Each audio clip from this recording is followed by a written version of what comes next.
Bom dia, boa tarde, boa noite, pessoal. Beleza, galera? Mais um vídeo aqui. Pessoal, vídeo rápido pra vocês aí, ó. Sem enrolação. Tô aqui com Corsa, pessoal.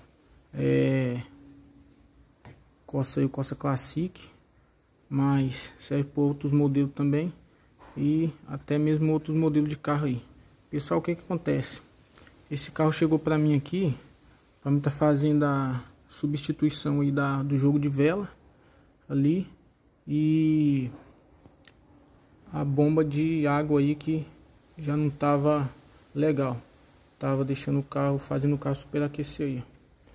E o que acontece, pessoal? E terminei de fazer o serviço, liguei o carro e notei que ficava um barulho baixinho, aquele barulho de batido, assim, bem longe. E deixei o carro ligado. Entrei por baixo aqui, reparando ali, e acabei encontrando ali, pessoal, o que tá fazendo o carro dessas batidinhas aí, beleza? Vou entrar embaixo do carro e vou mostrar vocês aí.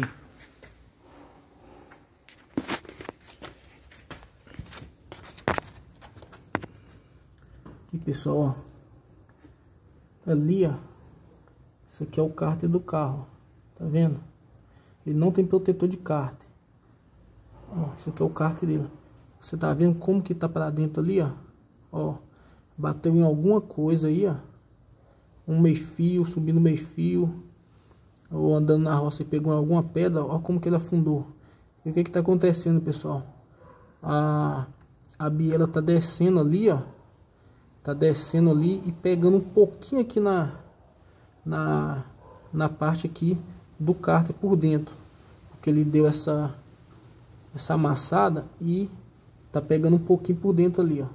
Então, pessoal, você andou na roça aí, passou algum buraco, sentiu que deu uma batida e logo depois começou a dar essas batidinhas aí na parte de baixo do carro aí, ó. Pode ser qualquer carro que tem o cárter aqui, ó, tá sem um protetor de cárter.